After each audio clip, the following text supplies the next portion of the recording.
hadaraa rabbii na biran dabrini viidiyoo kana gadhumaa dhaggeeffadhu. Atis shamaraa jechuudha.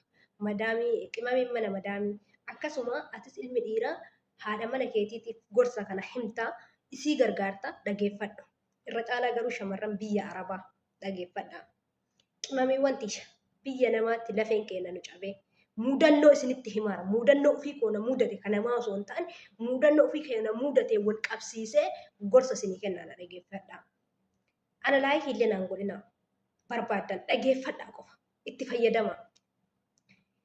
Biyya namaa kanaa gaafa gara biyya keessaniitti galtan osoo sitti tolee biyya namaa kanatti firiizii guutuudhaan ofitti gombistee osoo ruuza nyaatuu miti sahanii tokko nyaattee nyaanni biyya Arabaa qaama isin ijaaru yeroodhaaf si furdisuu danda'a. Yeroodhaaf bifa kee jijjiiruu danda'a.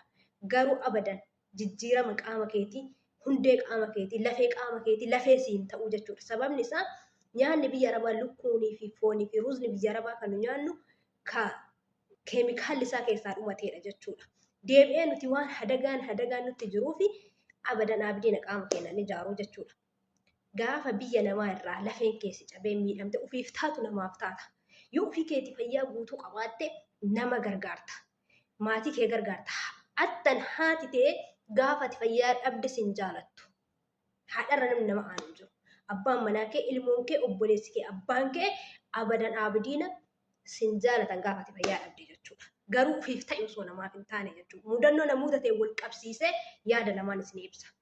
Shamarri biyya Arabaa gaafa biyya namaa kanarraa gara biyya keetti galte ilmu hoolaa yookaan dammoo re'ee qaladhuuti chibdaa yookaan dammoo isa biyya keenyatti maal jedhama chibdaan maal jedhama biyya keenyatti oh my god afaan na bade tiruu san oo'aa san nyaadhu barbareedhaan jechuudha.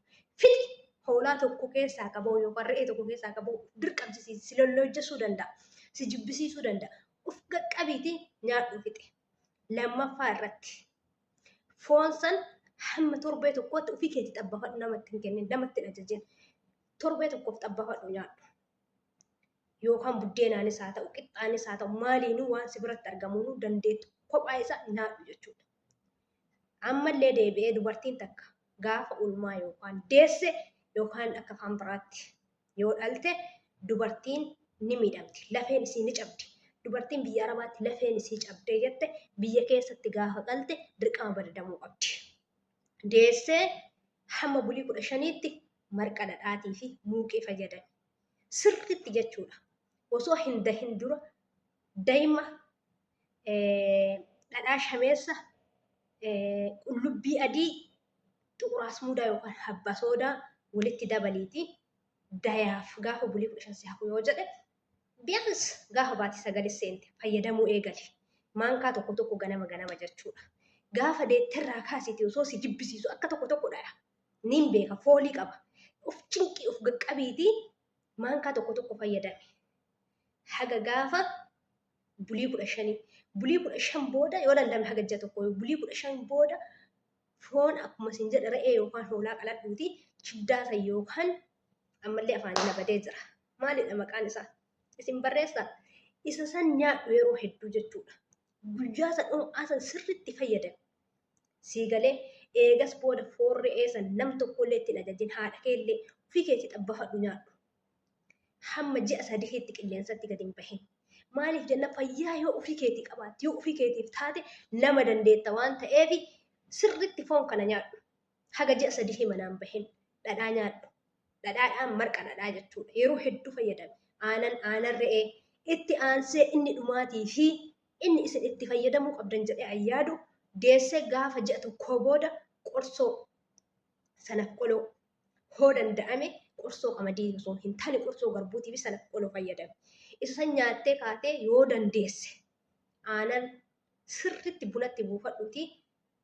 Naqaa isaa dhuguun baay'ee hin danda'amu yoo dandeesse aanan re'ee jechuudha. Ganama fayyadame.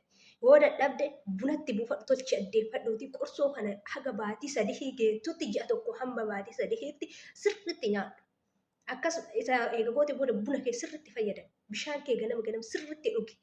Ofii keetiif taatu namaaf taata. Dhalarratti dubartiin lafeen isii cabde taanaan abadan hin deebitu. Dhugaa dubbachuudhaaf ani ijoollee daa'imaa dhalarratti lafeen kiyya hedduu cabee jira. Gaafa biyya namaatii gale nyaata gahaan arganne jechuun foon hin arganne lafeen cabeera oo danda'e kana booda baladuudhaaf qophiidha itti yaadee jira itti yaadaati itti fayyadama haga dhumaa dhaggeeffadhaa viidiyoo kana. Ashamaa harka fuudhee hordoftoota kabajamtoota chaanaala kootii kan biyya keessaa kan biyya alaa bakka jirtanitti nageenyi waaqayyoo isin haa baatu. Egaa hordoftoota koo hundumti keessanuu chaanaala koo qaroo miidiyaa kan jedhu sabiskiraayibii gochuudhaan hin daddabeechaa isiniin jedha. Egaa akka har'aa qaroo miidiyaa maal qabatee dhufe jechuun keessan oolu qaroo miidiyaa wantoota adda addaa qabatee dhufaa jira. Akkasuma ka sabiskiraayibii gochuudhaan hin daddabeessaa isiniin jedha. Qaroo miidiyaan akkuma beekamu haarawaa jechuudha. Kanaaf immoo warroonni chaanaala kiyyaa haarawaa taatan sumaan sabiskiraayibii nu gochuudhaan hin daddabeessaa cinaa ibiddaan bakka jedhaa isiniin jecha. Egaa har'a maal qabattee dhuftee jechuun keessan hin oolu wanti qabadhee dhufee gara keessanii obboleettii keenya tokko gorsa baay'ee bareedaa tokko nu dabarsteerti. Galatoomii ulfaadhu fiidhan jechuu barbaada. Isinis irraa waa barattu jedheeti yaada jechuudha obboleettii kanarraa. Kanaaf viidiyoo kana fide jechuudha. Obboleettii keenya galatoomii ulfaadhu siin jenna.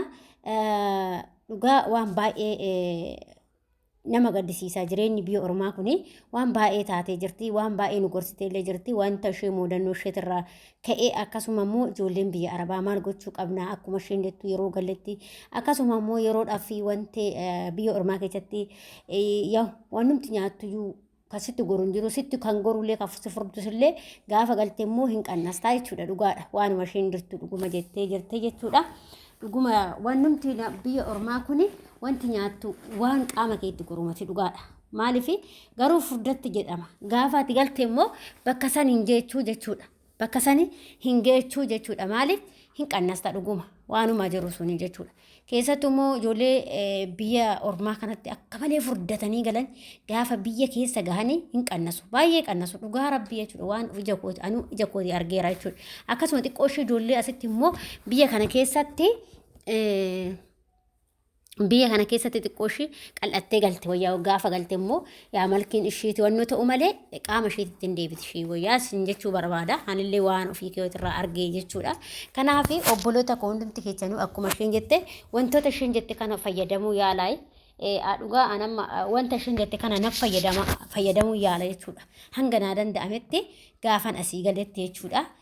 Akkasuma gaafa jirullee wanta nuuf mijatu wayii fayyadama dhuguma jettee rabbi maaliif keessattuu ijoolleen Itoophiyaa keenya kuni garaa keenyaaf yaadan dhugaa rabbi jechuudha maaliif tokkoffaa ijoolleen keenya kan miidhamanii beektanii nyaatarraa miidhamu maaliif qoy dalagaa kana fixadhee nyaadha qoy dalagaa kana fixadha odoo akkas jedhanu qursii nyaatan odoo qursii isaa nyaatin misaa itti gaa odoo misaa isaa nyaatin iraatiin itti gaa dhugaa rabbi waanuma jiru bar ani mataa kiyyarraan dhugaa rabbi jechuudha.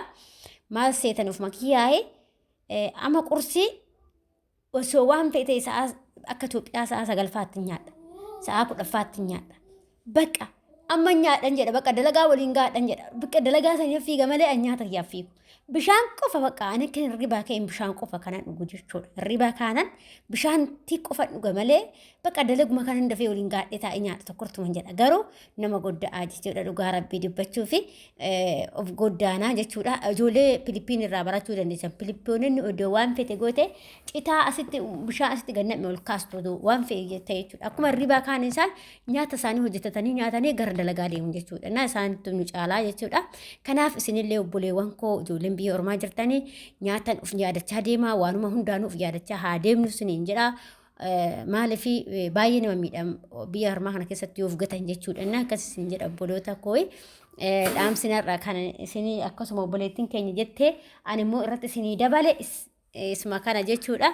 Obboleettii keenya qaalii galatoomii ulfaadhu isin jedha yaadaatiin nu qoodduu keetii fi yaada bareedduu nu kennite jechuudha. Yaada bareedduu nu kenniteerta galatoomii ulfaadhu itti fayyadamnaas isin jedha. Akkasuma immoo warroonni chaanaala kiyyaa faarataa sabiskiraayibii gochuun jajjabeessaa yaada fi qeeqoo qabaatan koomentii irratti barreessuun dagatinaati.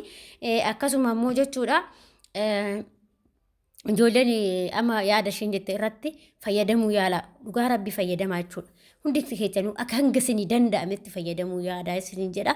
Ofillee hin dagatinaa isin jechuu barbaada asumaanii dhaamsa kooti akkuma obboleettiin keenya jette dhugaa baay'ee nama rakkisa jechuudha. Nuti shamarranii waan baay'ee rakkanna gaafa biyya kanaa gallee biyya keenya dhandhe jechuudha. Akkas jedha hundumaafuu waaqayyoon wajjin haa ta'u isiniin jecha akkasuma har'a viidiyoon kiyya isuma kanaadha.